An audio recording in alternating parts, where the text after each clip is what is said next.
बिस्मिल्लाहिर्रहमानिर्रहीम। अस्सलाम वालेकुम डियर स्टूडेंट, कैसे हैं आप सब लोग? I hope all of you will be fine. आज का जो हमारा टॉपिक है electric flux through a surface in closing a charge. ये हमारा चैप्टर नंबर 12 है, सेकंड ईयर फिजिक्स फैसी का चैप्टर नंबर 12 इलेक्ट्रोस्टैटिक का टॉपिक नंबर 6 है electric flux through a surface in closing a charge. तो हमने इलेक्ट्रिक फ्लक्स फाइंड करना है एक क्लोज सरफेस के ज़रिए। एक क्लोज सरफेस में से बनने वाला जो फ्लक्स है वो फ्लक्स हमने फाइंड करना है। तो उसके लिए फ़र्ज़ करें कि हमारे पास एक ऐसा सफ़ियर है जो कि बिल्कुल क्लोज है। तो उस सरफेस के अंदर, सफ़ियर के अंदर एक सेंटर में चार्ज पड़ा हुआ है क्यू। तो ये चार्ज पॉजिटिव है। तो इस चार्ज की कुछ ना कुछ इलेक्ट्रिक फील्ड लाइन भी होंगी। ठीक है, तो ये इलेक्ट्रिक फील्ड लाइन की जो डायरेक्शन है वो बाहर की तरफ होंगी, जो कि इस सरफेस में से पास करेंगी। तो इस वजह से बनने वाला फ्लक्स हमने फाइंड करना है। तो ये फ्लक्स फाइंड करने के लिए जो हमारे पास फार्मूला है वो है हमारे पास electric flux is equal to E dot A. और क्योंकि ये एक डॉट प्रोडक्ट है तो इसलिए ये सिर्फ फ्लैट सरफेस के ऊपर ही अप्लाई हो सकता है। तो उसके लिए हमें क्या करना पड़ेगा कि ये जो सरफेस है इसको हमने इस तरह छोटे छोटे पैचेस में डिवाइड करना है कि इसका हर पैच जो है वो एक फ्लैट सरफेस बन जाए। तो उसके लिए this surface area is divided into n number of small patches, del A one, del A two, del A three and so on del A N तक। यानी कि हमने इस सरफेस को इस तरह डिवाइड किया है कि इसके जो एरिया एलिमेंट है वो हमारे पास del A one, del A two and so on del A N तक है। तो ये हमारे आपके पास जो एन की वैल्यू है, ये एन की वैल्यू उतनी ही होगी कि जितने नंबर ऑफ पैच है आपके पास, यानी कि इस सरफेस को आपने जितने नंबर ऑफ पैच में डिवाइड किया उतनी ही एन की वैल्यू होगी। अगर आपके पास आपने इसको 1000 पैच के अंदर इस सफ़ियर को डिवाइड किया है तो एन की वैल्यू भी 1000 ही होगी। ठीक है, उसके बाद कह कि so that for each patch is a flat element area, कि हर पैच इस तरह होना चाहिए कि बिल्कुल फ्लैट हो जाए।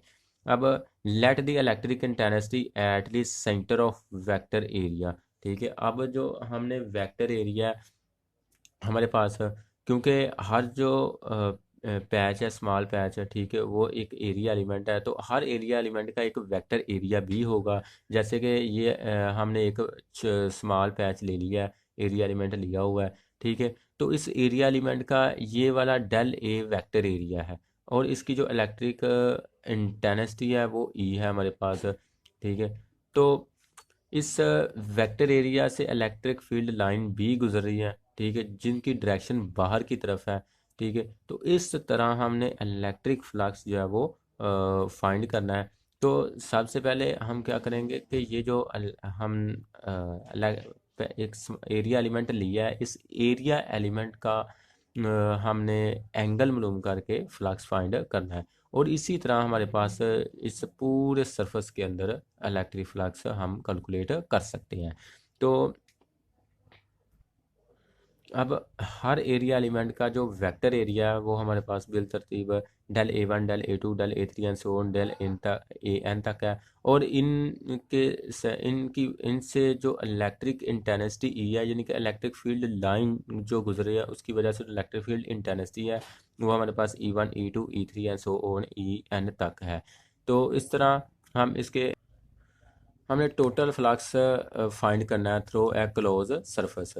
तो सबसे पहले हम एरिया एलिमेंट नंबर वन लेते हैं, यानी कि फर्स्ट पैच लेते हैं। उसके लिए हमारे पास जो इलेक्ट्रिक फ्लक्स है वो है is equal to E one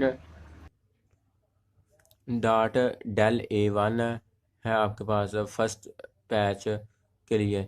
तो इसी तरह हमने फ्लक्स फाइंड कर लेना है पैच नंबर टू के लिए। Electric flux is equal to E two dot del A two. तो इस तरह हमने सो ऑन हर एक पैच के लिए इसी तरह इलेक्ट्रिक फ्लक्स फाइंड करना है, क्योंकि हमने पैचेस एलिमेंट के जो है वो यानी कि एरिया एलिमेंट वो एक जैसे डिवाइड किए हैं। ये सभी एरिया एलिमेंट जो है वो एक जैसे ही हैं, इसलिए सबका फ्लक्स भी सेम ही आएगा।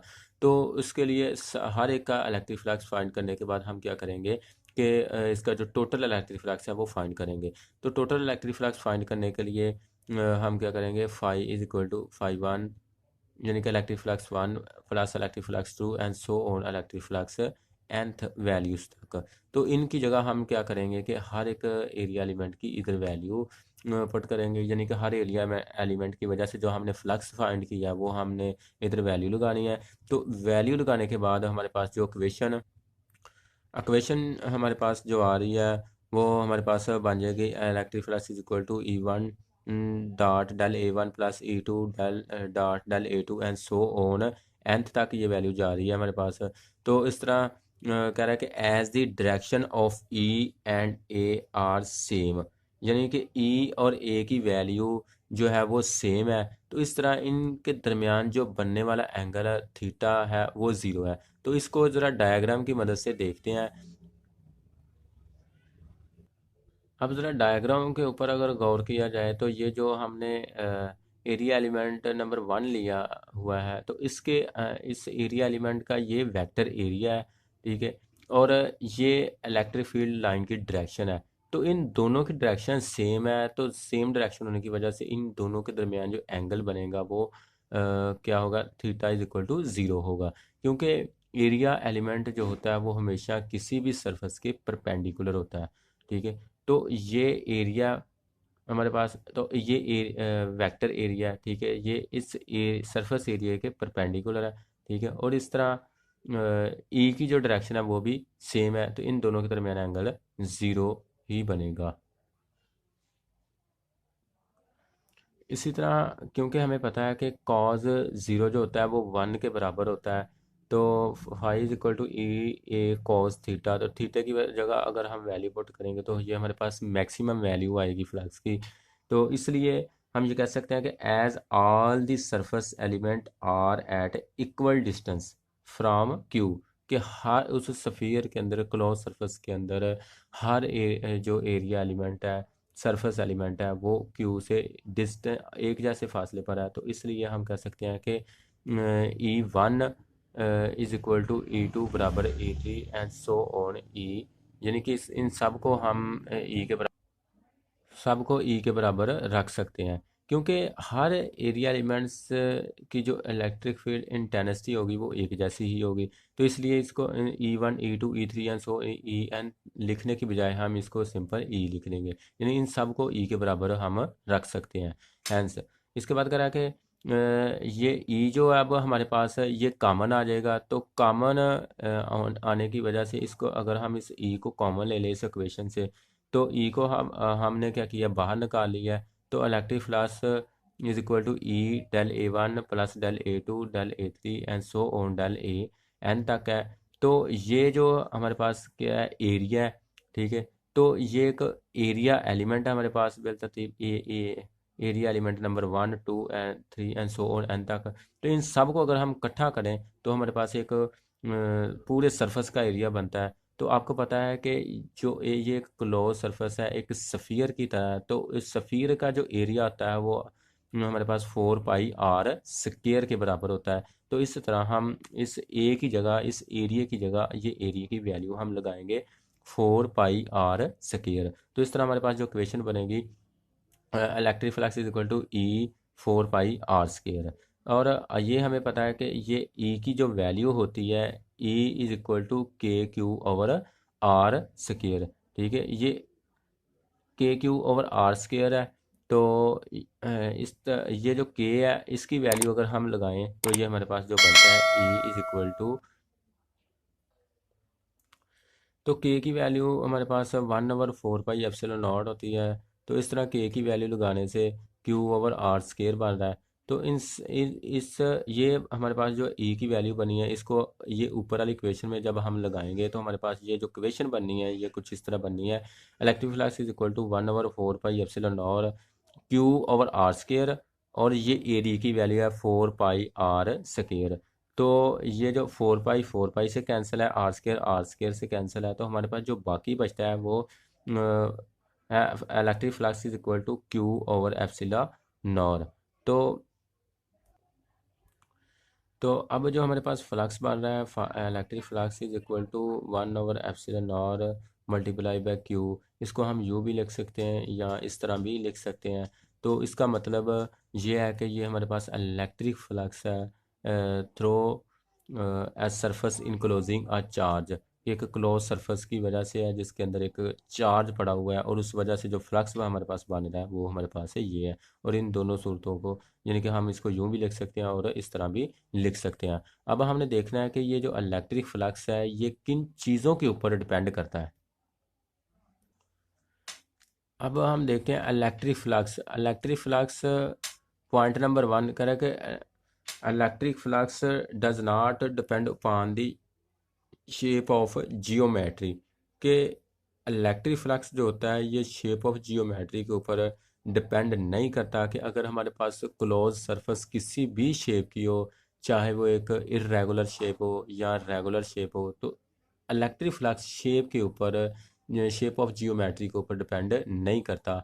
तो ये हमने एक डायग्राम लिया है। ये हमारे पास जो डायग्राम है क्लोज सरफेस, इसके ऊपर जो हमने डायग्राम लिया है ये एक इरेगुलर शेप की डायग्राम हमने ली हुई है। तो हम देखते हैं कि जितनी इलेक्ट्रिक फील्ड लाइन इस क्लोज सरफेस से यानी कि इस सर्कल में से गुजरेंगी, उतनी ही इलेक्ट्रिक फील्ड लाइन इस रिजिड बॉडी में से भी गुजरेंगी। तो इसका मतलब ये है कि इलेक्ट्रिक फ्लक्स जो है ये शेप ऑफ जियोमेट्री के ऊपर डिपेंड नहीं करता, बल्कि इसको अगर देखा जाए तो इलेक्ट्रिक फ्लक्स जो है वो the electric flux through a surface depend upon the medium and the charge. ये मीडियम और चार्ज के ऊपर डिपेंड करता है इलेक्ट्रिक फ्लक्स। यानी कि अगर यानी कि अगर हम मीडियम को चेंज करेंगे तब भी इलेक्ट्रिक फ्लक्स के ऊपर अफेक्ट होगा, इलेक्ट्रिक फ्लक्स चेंज होगा। और अगर हम चार्ज की मैग्नीट्यूड कम ज़्यादा कर रहे हैं तो उस हिसाब से भी इलेक्ट्रिक फ्लक्स हमारा चेंज होगा। यानी कि अगर चार्ज ज़्यादा मैग्नीट्यूड का है तो इलेक्ट्रिक फ्लक्स भी उतना ही ज़्यादा बनेगा।